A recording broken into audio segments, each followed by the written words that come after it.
que hacía más de 20 años que no veía y que, repito, lo daban por muerto, decide bajar a Egipto y dice la Biblia que los que descendieron a Egipto fueron un número de unas 70 personas aproximadamente.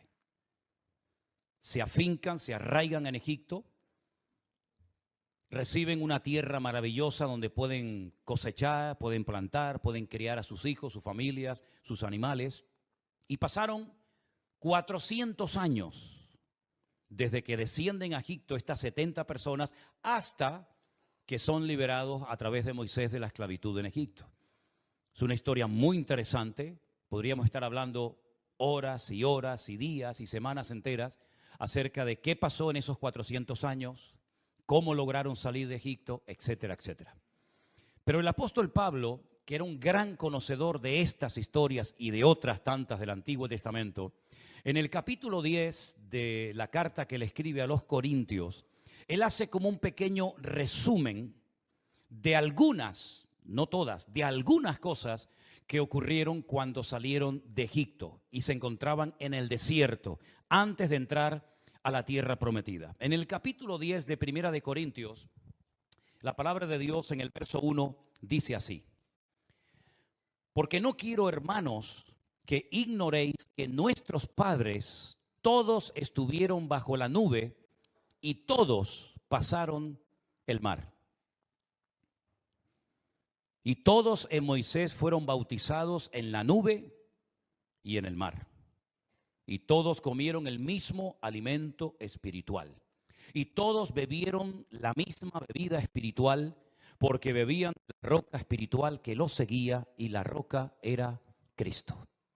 Si ustedes se dan cuenta, por lo menos en mi Biblia, debajo de cada uno de estos versículos que yo he leído, hay unos versículos en letra muy pequeña donde puedes encontrar la historia de lo que Pablo acaba de comentar. Puedes ver que efectivamente salieron de Egipto, cruzaron el Mar Rojo, comieron el maná, bebieron agua de la roca, etcétera, etcétera. Sería bueno que ustedes leyeran esas referencias para conocer mejor la historia, ¿vale? Pero sigo leyendo en el versículo 5 y dice: pero de los más de ellos no se agradó Dios, por lo cual quedaron postrados en el desierto. Mas estas cosas sucedieron como ejemplos para nosotros, para que no codiciemos cosas malas como ellos codiciaron. Ni seáis idólatras, como algunos de ellos, según está escrito: se sentó el pueblo a comer y a beber y se levantó a jugar, a fornicar. Ni forniquemos, como algunos de ellos fornicaron y cayeron en un día 23,000. Ni tentemos al Señor, como también algunos de ellos le tentaron y perecieron por las serpientes.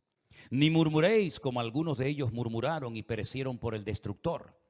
Y una vez más, detrás o debajo de cada versículo, aparece una pequeña referencia de un versículo en pequeñito, para que ustedes conozcan y sepan cada uno de los acontecimientos que está narrando el apóstol Pablo en esta ocasión. Y todas estas cosas, dice el verso 11, les acontecieron como ejemplo y están escritas para amonestarnos a nosotros, a quienes han alcanzado los fines de los siglos. Así que el que piensa estar firme, mire que no caiga. ¿Cuántos dicen amén? Jamás en la historia hubo un pueblo que vio tantos milagros y fue tan bendecido por Dios como el pueblo de Israel. Jamás, repito, ha habido un pueblo que ha visto milagros únicos e irrepetibles en la historia de la humanidad.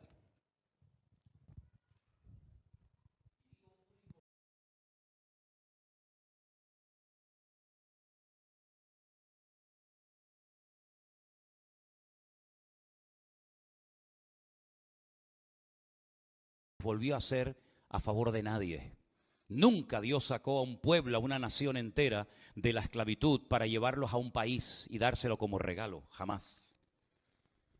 Nunca Dios envió 10 plagas a un país que estaba oprimiendo a su pueblo Israel para demostrar su poder y su autoridad. Pero sí lo hizo por este pueblo. Nunca Dios abrió un mar para otro pueblo que no fuera el pueblo de Israel. Nunca jamás Dios mandó maná sobre ningún pueblo de la tierra, salvo para el pueblo de Israel. Nunca jamás salía agua de las rocas, salvo para el pueblo de Israel. Y así podríamos enumerar docenas y docenas de milagros y de experiencias impresionantes que esta gente experimentó. Sin embargo, estas experiencias parece que a ellos les sirvieron de muy poco o de prácticamente nada. Porque vemos que aunque salieron físicamente de Egipto, sus corazones nunca salieron de Egipto. Llegaron a echar de menos la comida, llegaron a echar de menos prácticamente la vida de esclavos que llevaron sus antepasados y ellos mismos en Egipto, y estaban constantemente quejándose, constantemente, hermanos, constantemente murmurando. Incluso llegaron en varias ocasiones a intentar apedrear a Moisés, aquel hombre tan bueno, aquel hombre tan fiel, que amaba tanto al pueblo de Israel y que les aguantó tantas cosas durante tantos años, hasta el punto que un día llegó y le dijo al Señor: Señor, quítame la vida porque yo no aguanto más. Yo no puedo soportar el peso, la carga de llevar a casi 2 millones de personas como el pastor principal de esta gente y llevarlos desde la esclavitud, atravesando el desierto y llevarlos a la tierra prometida. Había una nube que les daba sombra durante el día, los protegía, los cubría en el desierto.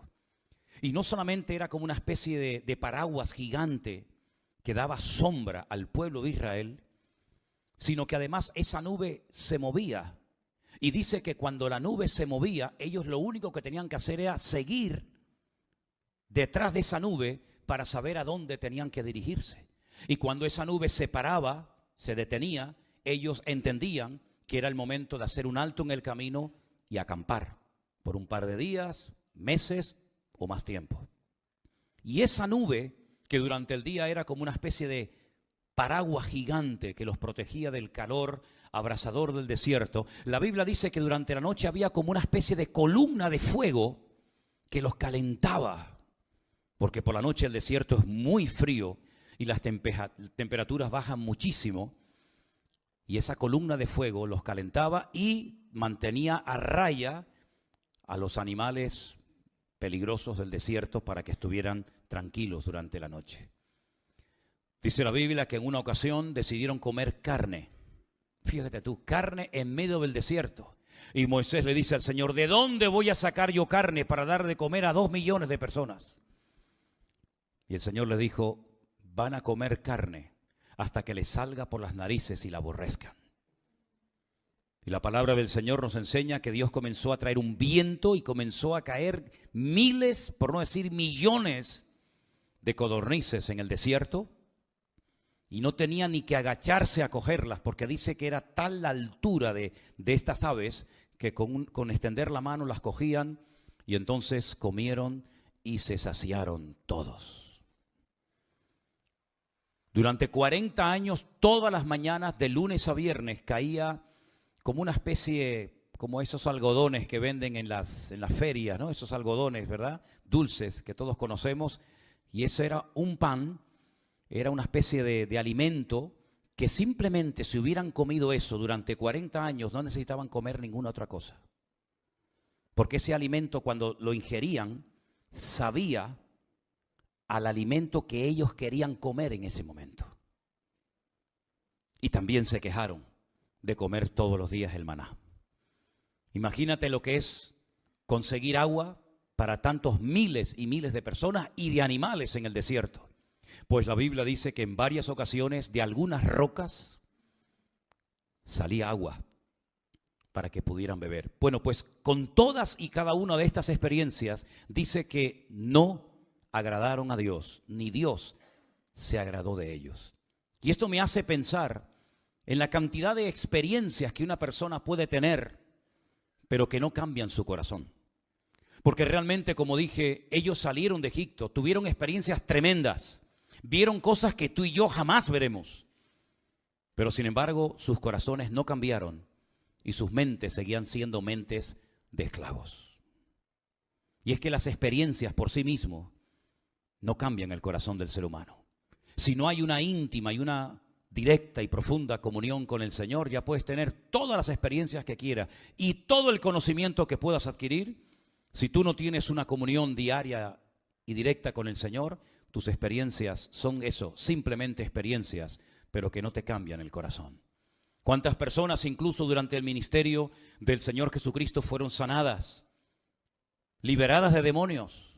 ¿Cuántos leprosos fueron limpiados? ¿Cuántos muertos fueron resucitados? Y ninguno de ellos defendió al Señor Jesucristo el día que lo clavaban en una cruz, porque habían recibido tremendos milagros. Fíjate el endemoniado gadareno, 2000 demonios dice la Biblia que el Señor echó de su cuerpo. Imagínate Lázaro, 4 días muerto y el Señor lo resucitó. Bartimeo, el que estuvo ciego, la mujer encorvada por 18 años. Los 10 leprosos que el Señor sanó, el ciego que le puso barro en sus ojos y fue a lavarse al estanque de Siloé, ¿verdad? Los que vieron el milagro de las bodas de Caná, 700 litros de agua convertidos en décimas de segundo en buen vino. Y tantos milagros, pues fueron experiencias y milagros en algunos casos únicos e irrepetibles, pero que ellos no cambiaron sus corazones. Incluso un día dice la Biblia que buscaban al Señor con ansia y el Señor le dijo: no me buscáis porque me queréis realmente a mí, me queréis amar y obedecer, sino que me buscáis por el pan que comisteis y os saciasteis. Así que aquí tenemos 4 experiencias tremendas. Fueron cubiertos con aquella nube, bebieron de aquella agua, de aquella roca, comieron el maná, etcétera, etcétera. Pero más adelante dice que se convirtieron en personas llenas de codicia, idólatras, fornicarios, que tentaron a Dios y murmuraron contra Dios y contra los responsables de su época. En otras palabras, gente muy privilegiada, gente muy bendecida, pero personas que nunca cambiaron en lo más profundo de sus corazones. Personas que necesitaban una regeneración de su alma, de su mente, pero nunca la experimentaron. Hasta el punto que dice la Biblia que el Señor dijo: no vais a entrar a la tierra que yo les tenía preparada para ustedes desde hace muchos siglos atrás. No vais a entrar. Os estáis todo el santo día quejando por lo que tienen, por lo que no tienen, por el agua, por la comida, por lo que sea. Y entonces no vais a entrar en la tierra prometida. Y perdieron una bendición histórica, perdieron una oportunidad maravillosa de poder empezar una vida nueva en un país virgen para ellos. Pero sin embargo el Señor dice: no vais a entrar. A mí lo que me llama la atención es que todos los seres humanos, por supuesto ellos también, y tú y yo también, tenemos una tendencia a algo o a cosas. Lo que se conoce como una predisposición. Hay gente que tiene una predisposición a la queja. Hay gente que tiene predisposición al desánimo, a la depresión. Hay gente que tiene una predisposición a todo acto de inmoralidad sexual. Hay gente que tiene una predisposición a la idolatría. Cada uno de nosotros tenemos tendencias, predisposición a algo. Y Satanás utiliza esa tendencia si no se la entregamos y se la rendimos a Cristo para dominar y controlar nuestras vidas. Bueno, el que mejor se conoce eres tú mismo. Pregúntate y examínate a sí mismo, como dice la Biblia que tenemos que hacer, para ver cuál es la tendencia, qué predisposición tú tienes. Porque ese es el área que tú tienes que trabajar y entregarle al Señor lo antes posible para que no seas una víctima, un esclavo de nada ni de nadie, sino que puedas mantenerte firme y vencer cualquier debilidad o predisposición que tenga tu alma y tu corazón. Alguien dijo en cierta ocasión que lo bueno y lo malo se fortalecen con la repetición.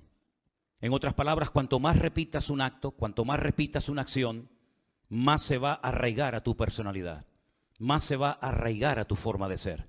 Si tú todos los días te acostumbras a levantarte temprano, llegará un momento en que no te costará levantarte temprano, porque ya has acostumbrado a tu vida a un horario. Es como si lo llevaras ya interno dentro de tu vida. Ya no hace falta ni que pongas despertador. Ya no hace falta de que nadie venga y te despierte, porque ya, aunque sea un día festivo, aunque sea un día en el que no tengas que ir a trabajar, ya tu cuerpo está preparado, digamos, está entrenado para levantarte habitualmente a una misma hora. O el que hace deporte, o el que come mucho, o el que come poco, o el que está todo el santo día con el móvil en la mano, con internet. Es decir, cada uno de nosotros fortalece sus áreas débiles y sus áreas fuertes con la repetición. Por eso es muy importante examinar qué tipo de hábitos tenemos. Porque si son hábitos sanos, si son costumbres buenas, bueno, gloria a Dios, fortalécelas. Y así de esa manera podrás agradar a Dios y podrás crecer y madurar y desarrollarte como persona y como hijo de Dios. Pero si son malos hábitos, malas costumbres, pues serás una víctima, tarde o temprano, vengas o no a la iglesia, leas o no la Biblia, serás una víctima de esa tendencia que tú mismo has fortalecido a causa de la cantidad de veces que la has practicado y la has llevado a práctica en tu vida. Dice la Biblia que Jesús iba a la sinagoga todos los días de reposo conforme a su costumbre. Luego hay costumbres sanas que tenemos que cultivar y mantener, y hay costumbres que sí o sí tenemos que desterrar de nuestras vidas para que podamos de esa manera ser libres y no dejarnos, ya digo, dominar por nada ni por nadie. Satanás sabe perfectamente cuáles son nuestras debilidades. Satanás sabe perfectamente cuáles son las áreas débiles de tu vida. Y aunque quieras ocultarlas, tarde o temprano saldrán a la luz. Por eso lo mejor que podemos hacer, y cuanto antes mejor, es fortalecer esas áreas para que no estemos llevando una vida externa completamente diferente a lo que somos internamente. Hay un momento en una de las paradas que hacen en el desierto que fue crucial, que sin lugar a dudas, como otras experiencias, marcó en la vida del pueblo un antes y un después. Y fue cuando Moisés es llamado por Dios para subir al monte Sinaí, 50 días después de haber salido de la esclavitud en Egipto. Moisés sube un largo periodo de tiempo al monte Sinaí a tener comunión con Dios.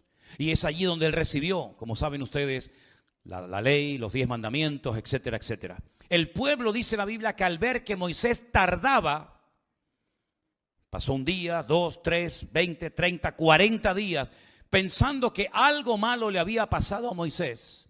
A nadie se le ocurrió subir al monte Sinaí y ver dónde estaba Moisés, si estaba vivo, si estaba muerto, si algo le había pasado. A nadie se le ocurrió, pero a la mayoría del pueblo se le ocurrió decir: volvamos a Egipto, volvamos a Egipto. ¿Qué hacemos aquí en el desierto? En vez de seguir hacia adelante, hacia la tierra prometida, decidieron dar marcha atrás. Pero no querían volver solos, querían ser guiados, pero en esta ocasión no por una persona. La Biblia dice que se acercaron a Aarón, el hermano de Moisés, y le dijeron: ¿por qué no nos haces un becerro de oro que sea nuestro Dios y que nos lleve de vuelta a Egipto? La Biblia dice que se quitaron sus pendientes de oro, sus cadenas, sus zarcillos, sus pulseras, etcétera. Le dieron forma y construyeron un becerro de oro y comenzaron durante toda aquella larga noche a danzar desnudos, a cometer todo tipo de actos de depravación, como si fueran auténticos salvajes, como si fueran auténticos impíos. Y comenzaron a adorar a un muñeco, a un becerro de oro que ellos mismos habían construido. Moisés, cuando baja de la montaña y se encuentra aquel espectáculo bochornoso, le da una tristeza tan grande en su corazón de ver que 50 días después de haber visto los milagros más grandes que jamás Dios había hecho hasta entonces, rompe las tablas de los 10 mandamientos, y entonces es cuando él toma la decisión de decirle al pueblo de Israel: ustedes no van a entrar en la tierra prometida. Y es cuando incluso Dios dijo: no voy a acompañarles nunca más en esta peregrinación, sino que voy a mandar a un ángel para que les acompañe en el camino. Bueno, gracias a Dios, Moisés logró orar, interceder por el pueblo, y Dios al final pues fue con ellos. Pero fíjense cómo en un momento de debilidad, en un momento de angustia, en un momento en el que se encuentran solos, sale la predisposición de su corazón, y lo que hacen es construir un becerro de oro. Se construirán becerros de oro porque a la gente le gusta tener becerros de oro.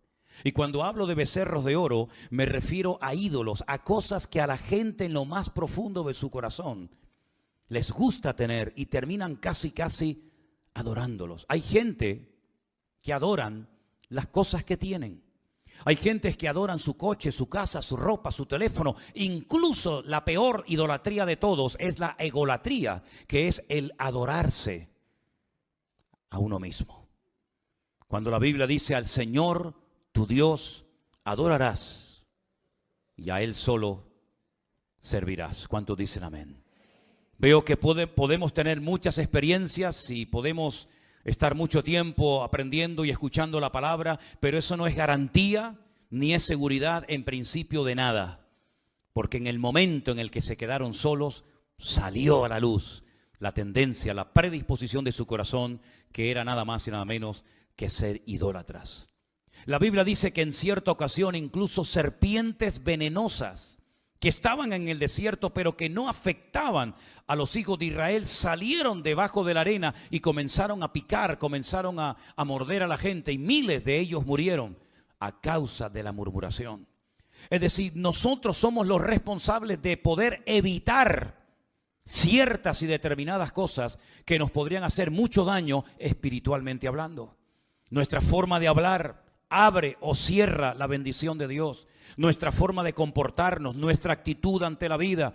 Es muy fácil echarle la culpa al clima, al gobierno, a la iglesia, a Dios, al pastor, al diablo. Es muy fácil siempre buscar una especie de chivo expiatorio, ¿verdad? Para justificar nuestro error, para justificar nuestro pecado o nuestra debilidad. Pero eso es una actitud infantil, totalmente infantil.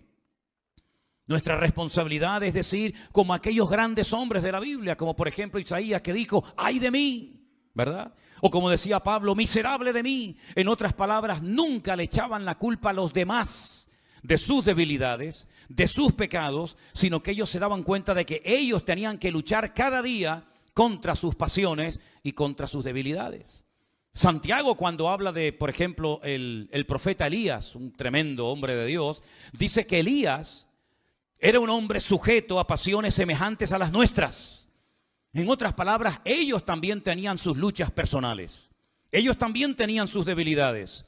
Vemos que, por ejemplo, Elías entró en lo que sería hoy en día una especie de cuadro de depresión, de desánimo. Y le dijo al Señor: quítame la vida.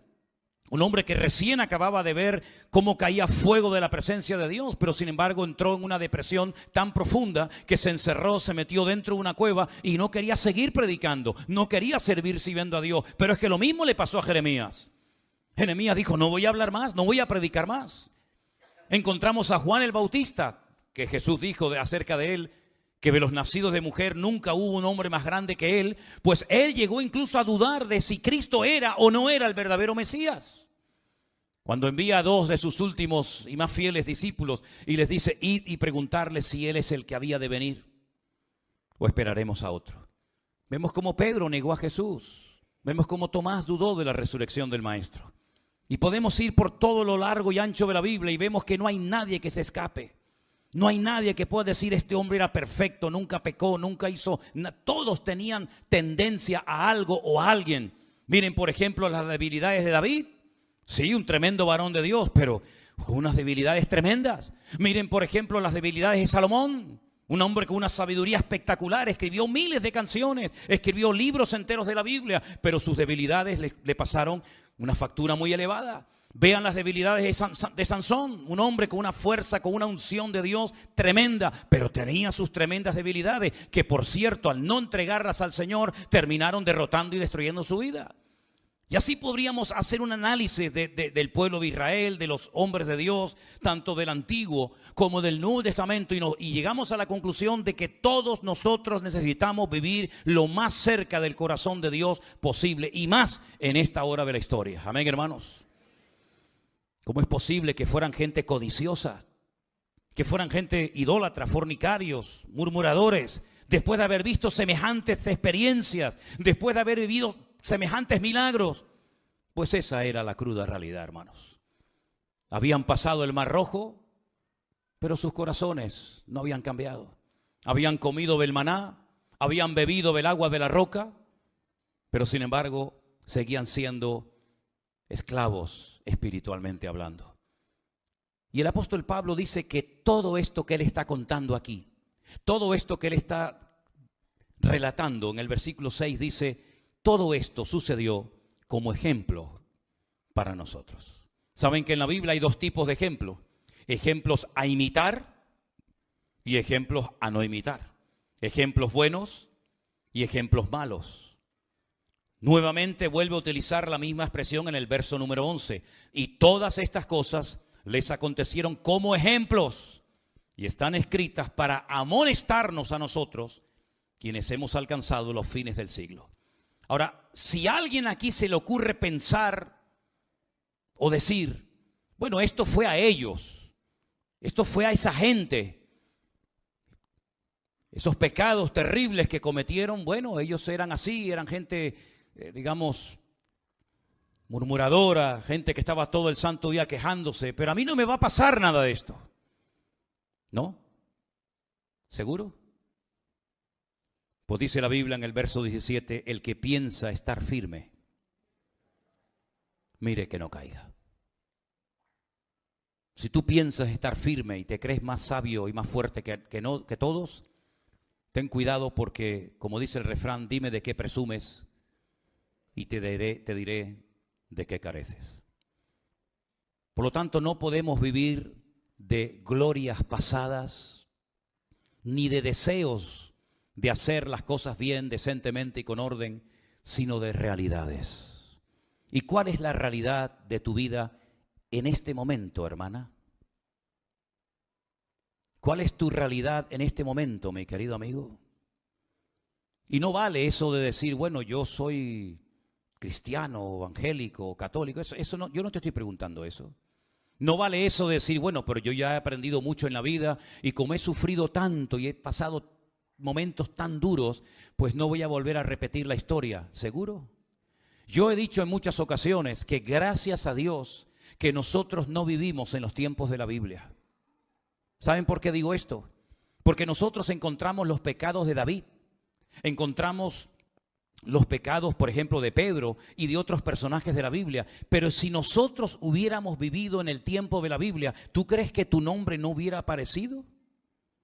¿Tú crees que a lo mejor tú no hubieras negado al Señor o dudado de su resurrección? ¿No hubiera tal vez aparecido tu nombre en vez del nombre de David por el pecado que cometió? ¿Hubiera aparecido el tuyo o el mío?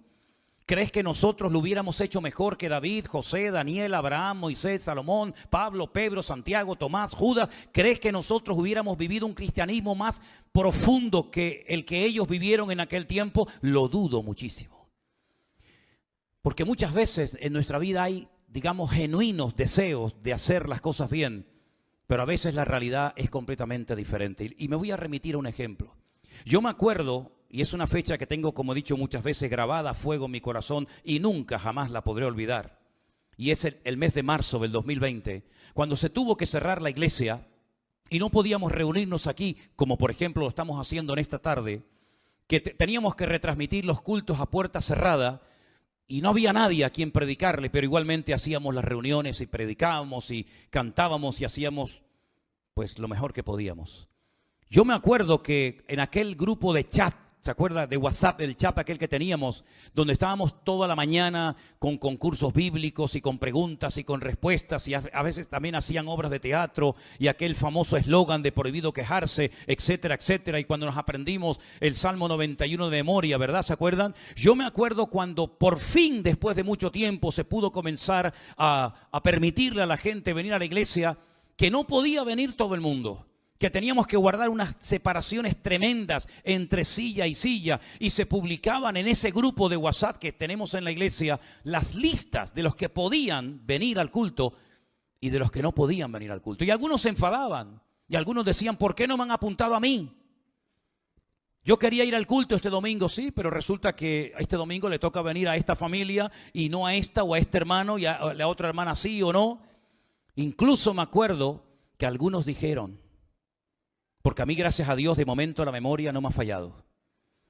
Cuando se abra la iglesia, no me perderé ningún culto. Eso se dijo aquí y yo lo escuché.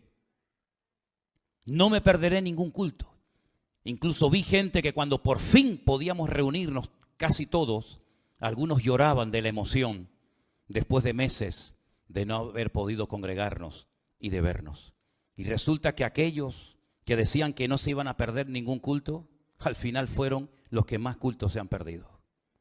Y aquellos que prometían venir a todos los cultos de la iglesia, porque echaron muchísimo de menos durante mucho tiempo, resulta que son los que a veces más se ausentan de las reuniones.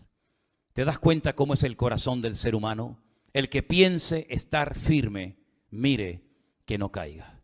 La mayoría de los que están esta tarde congregados en este salón, y seguramente muchos de los hermanos que están viendo en directo esta reunión, ya lleváis años y mucho tiempo escuchando la palabra de Dios y escuchando mensajes y escuchando consejos y viendo y observando muchas cosas que tienen que ver con el Evangelio. Pero mi pregunta es, ¿toda esta experiencia, todo este conocimiento te ha fortalecido o estás igual que siempre? Porque a estas alturas de la vida deberíamos, espiritualmente hablando, estar más firmes que nunca. Amén, hermanos. Amén, hermanos. Más firmes que nunca. Y deberíamos de valorar absolutamente todo lo que tenemos. Porque hasta el día de hoy me sigo enterando de iglesias que en pleno confinamiento o pandemia se cerraron y nunca más se volvieron a abrir.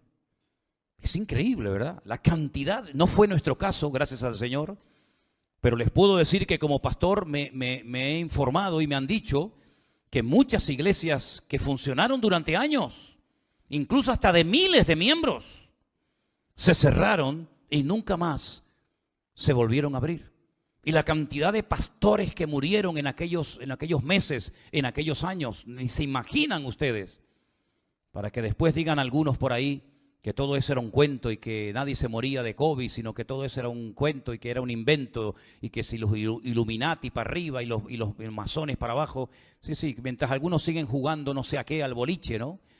Pues la cruda realidad es que el Señor nos permitió a nosotros mantenernos y poder llegar hasta este punto y dándole toda la gloria y toda la honra al Señor. Pero no es suficiente con el genuino deseo de seguir adelante. Es que hay que demostrar de verdad con nuestras acciones, no con nuestras palabras, que verdaderamente todas las experiencias que hemos vivido, claro, yo no pasé el Mar Rojo, pero he pasado por otras pruebas y dificultades en mi vida.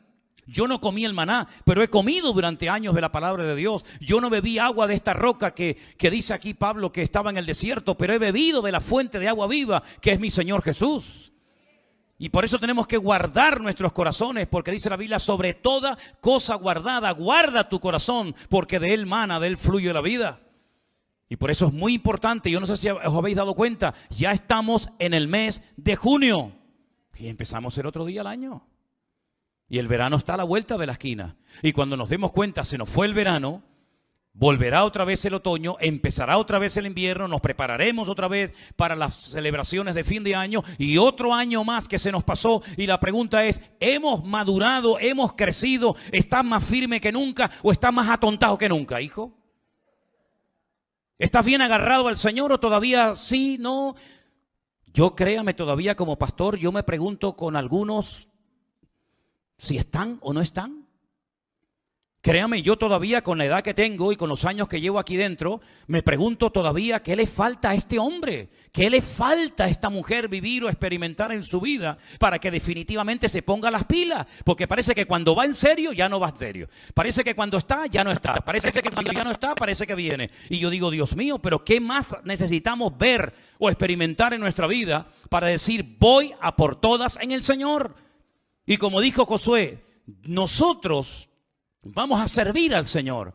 Pero si ustedes quieren servir a otro Dios mejor, que no lo van a encontrar, pero si algunos creen que van a encontrar una vida mejor fuera de Cristo, un Dios mejor que el Dios que adoramos y honramos, un libro más poderoso que la Biblia, pues vaya y entréguese y adore a eso. También lo dijo Elías, ¿hasta cuándo va a estar claudicando tu corazón entre Baal y Dios? Si Baal es Dios, adóralo. Pero si Baal no es Dios, estás perdiendo el tiempo y estás sinceramente equivocado. Por eso, espiritualmente hablando, yo veo que estas experiencias que tuvo este pueblo, que fueron tremendas, en el fondo, permítame que les diga, parece que les sirvieron de poco o de nada. Porque al final, lo más importante de todo no era cruzar el Mar Rojo. Lo más importante de todo no era comer el maná. Lo más importante de todo era salir del desierto y entrar a Canaán, a la tierra prometida. ¿Y saben cuál es la cruda realidad? Que no entraron. Los mayores de 20 años no entraron.